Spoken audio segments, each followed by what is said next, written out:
Good morning, folks. Welcome back to the Food for the Faithful channel with me, your reluctant prophet, Bill Reimer. I have a bit of a prophecy today, as one might assume when one has the unmitigated gall to call themselves the reluctant prophet, and a history lesson, because our ancestors, although not facing identical problems to the ones we faced similar problems and found some solutions. Background as to why we are approaching a singularity. The danger we face today is that there is nothing left that we could agree on. The classical liberal values, which posited that everyone ought to have access to the free market, irrespective of race, creed, color, beliefs, etc., while being treated identically under the law, has been replaced with a singular calamity where identity is all that matters. This is returning us to violent, fractional warfare where humanity is self-destructing. Note that every violent clash is due to identity politics. Also note that the military-industrial complex thrives on such conflicts. Then there's the fact that the litany of arbitrary identities that humanity is creating are completely irrational, since they are founded on pure fiction. We have literally rejected everything that worked in an attempt to create a world which cannot exist, and are completely willing to murder one another with impunity in a vain attempt to turn unreality into reality. A wealthy, globalist elite who are invested in the military-industrial complex exist to exacerbate this tribalism. These organizations function solely to promote division and identity politics, which is why every one of them has DEI, diversity, and equity, and inclusion as one of their key doctrines.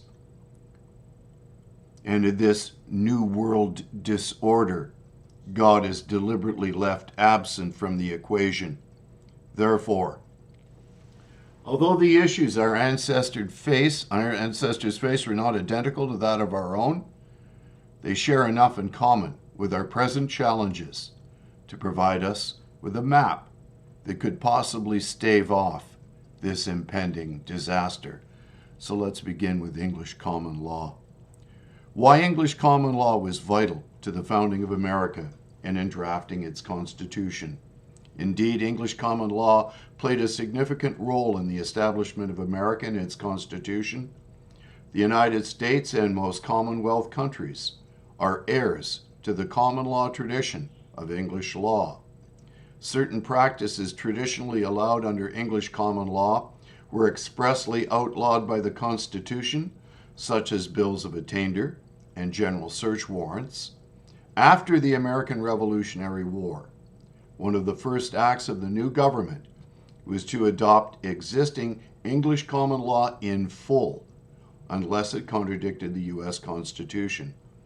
This included many traditions of British common law, including habeas corpus and jury trials. However, the legal systems rooted in English common law have diverged from their parent system over time. In many areas, the legal approaches of common law countries differ as much from one another as they do from civil law countries. For instance, England has no written constitution and restricts judicial review, whereas every court in the United States possesses the power to pass judgment on the conformity of legislation and on other official actions to constitutional norms. So while English common law formed the basis, the American legal system has evolved in its own unique direction, influenced by the U.S. Constitution and the needs of the American people. And I add this addendum to Bing's input here. The statement from Bing ignores the fact that that's exactly how English common law was intended to operate, since it's based on case justice and not legislated edicts which come down from on high. All the links from Bing provided below that section of the blog. You have to go to the blog to read these things. And the link to the blog will always be in the vodcast. Next subtitle: How the UK's traditions of constitutionalism differ from that of America. Dr. David Starkey, a renowned historian, has shared his views on why Britain does not have a written constitution. He argues that the absence of a written constitution has actually contributed to Britain's good governance until very recently. According to him, there was a set of absolutely binding precedent which was not broken. He also points out that one of the great problems is that when you have no written constitution, there is nothing that is actually entrenched. It's only respect for convention that holds you back. This means that the Constitution is flexible and can adapt to changing circumstances, but it also relies heavily on the respect and understanding of these conventions. As for the term constitutional monarchy, it refers to a system where the monarch's powers are largely ceremonial and the real power lies with Parliament and other selected representatives of the government. The UK is considered a constitutional monarchy because the monarch, the king or queen, is a head of state, while the prime minister is a head of government. The laws and policies of the country are decided by the Parliament, not the monarch. So while the UK does not have a written constitution in the way that countries like the United States do, it does have a system of laws and conventions that function as a constitution, and the monarchy is part of this system, but in a largely symbolic role. Again, all the links from Bing below that section. Now on to the Glorious Revolution of 1688 and its importance to liberty under law. The Glorious Revolution, also known as the Revolution of 1688, was a significant event in the history of England and had far-reaching impacts. Here are some key events that occurred during the Glorious Revolution. First, the deposition of King James II. The revolution resulted in the deposition of King James II. James II, who was a Catholic, supported the freedom of worship for Catholics and appointed Catholic officers to the army.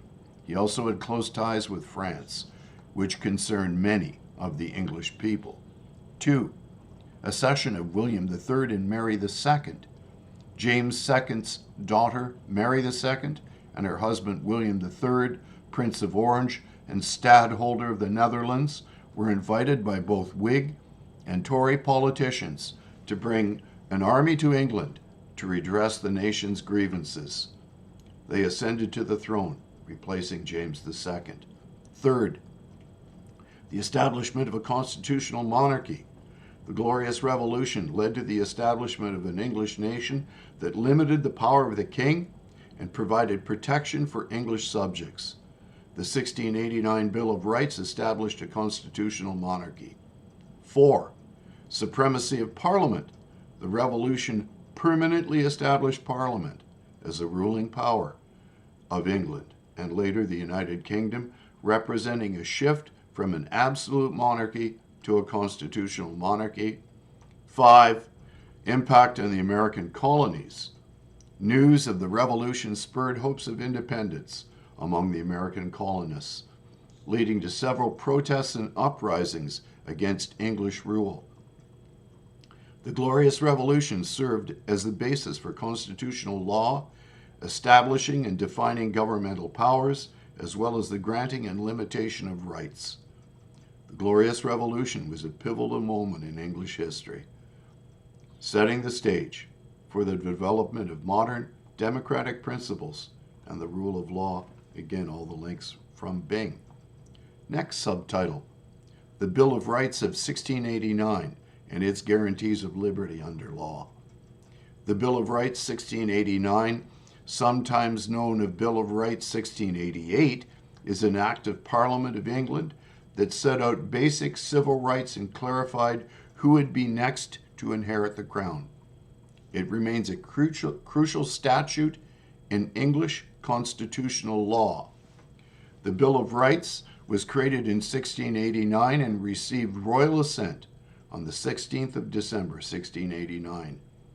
It is a restatement in statutory form of the Declaration of Right represented by the Convention of Parliament to William III and Mary II in February of 1689, inviting them to become joint sovereigns of England. The bill sets out constitutional requirement for the Crown to seek the consent of the people as represented in Parliament, as well as setting limits on the powers of the monarch.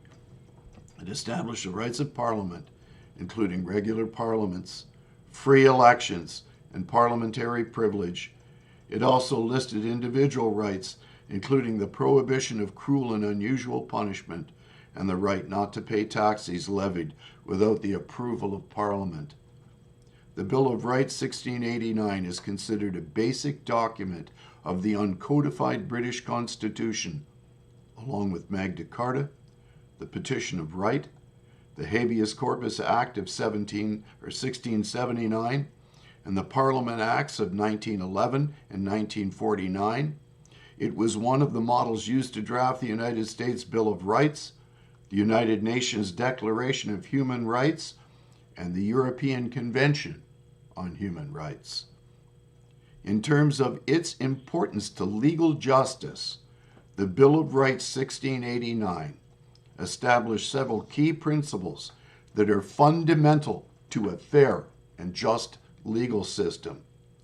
This includes the right to a fair trial, the prohibition of cruel and unusual punishment, and the principle that taxes cannot be levied without the approval of Parliament. These principles have had a profound impact on the development of legal systems around the world. Again, all the links from being under that section. Now on to Canada and how these principles impacted us. Why the United Empire Loyalists refused to live under French civil law after fleeing the newly formed United States to British North America. The United Empire Loyalists were American colonists who remained loyal to Britain during the American Revolution. After the war, tens of thousands of Loyalists migrated to British North America. Many of them did not wish to become citizens of the new American Republic or feared retribution for their public support of the British. When they arrived in Canada, they brought with them a desire for colonial administration modeled under British institutions and common law. This included English laws of land tenure and a push for more representative government. They wanted laws and institutions that reflected their British heritage, not those of France. In response to the influx of these loyalist settlers, Upper Canada, which is modern-day Ontario, was created in 1791.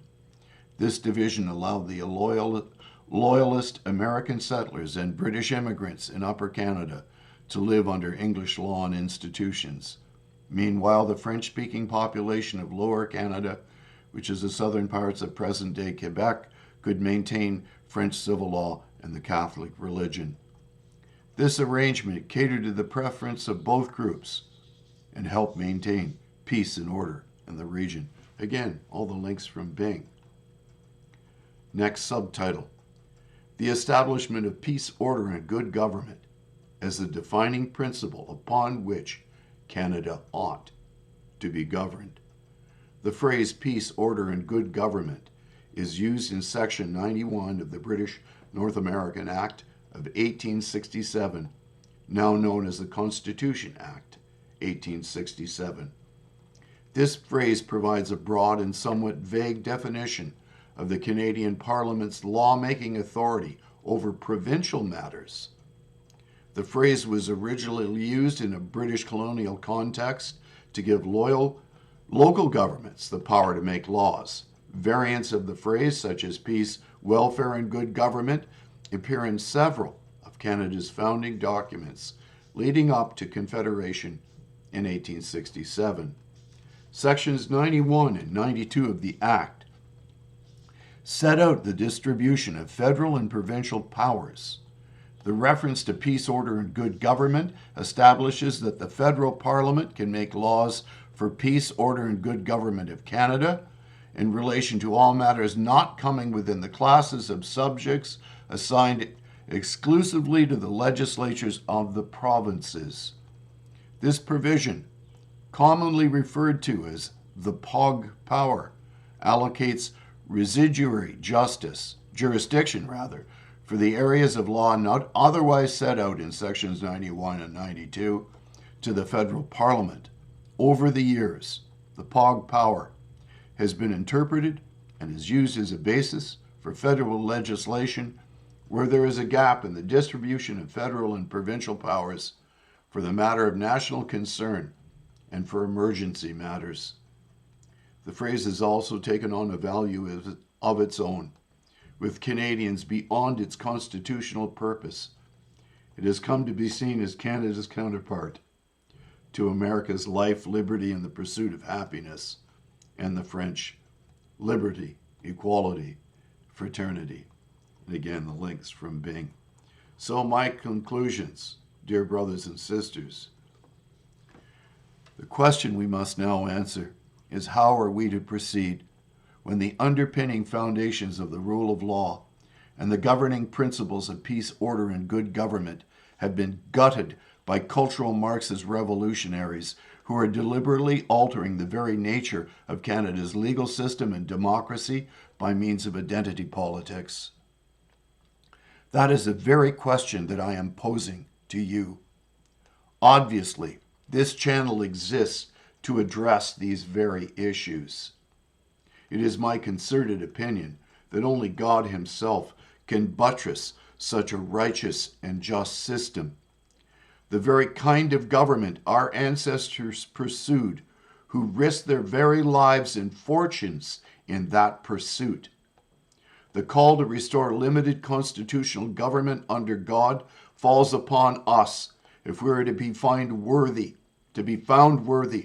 of the inheritance we received from those who struggled mightily against unjust and illiberal tyranny. The Bible has several passages that speak to God's view on unjust rulers. The first from Proverbs 29, verse 2, when the righteous increase, the people rejoice, but when a wicked man rules, people groan. The second from Proverbs 28, verse 15, like a roaring lion and a rushing bear is a wicked ruler over a poor people. The third from Isaiah 10, verse 1, woe to those who enact evil statutes and to those who constantly record unjust decisions. 4, Micah 7, verse 3, concerning evil, both hands do it well. The prince asks, also the judge, for a bribe. 5, Isaiah 1, verse 23, your rulers are rebels and companions of thieves. Everyone loves a bribe and chases after rewards. They do not defend the orphan, nor does the widow's plea come before them. 6, Ezekiel 22, verse 27, her princes within her are like wolves tearing the prey by shedding blood and destroying lives in order to get dishonest gain. And finally, number 7, Isaiah 3, verse 14. The Lord enters into judgment with the elders and princes of his people. It is you who have devoured the vineyard. The plunder of the poor is in your houses. Amen and amen. These verses highlight God's disapproval of unjust rulers and the negative impact they have on their people. They serve as a reminder of the importance of justice and righteousness in leadership. Without God, there can be no peace, order, and good government.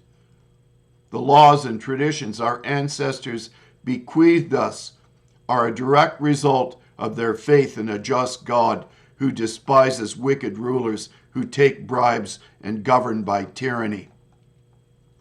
Which is why the cultural Marxists have taken direct aim at the traditions we inherited to undermine the very foundations of peace, order, and good government.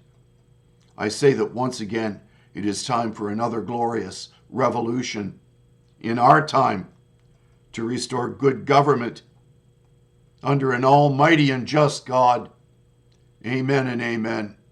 These are things to think and pray about and fast and intercess about, in agreement that we will be delivered from this unholy tyranny. Justin Trudeau, Chrystia Freeland, and all their ilk, who are obviously no longer answering to the Canadian people, but to foreign entities.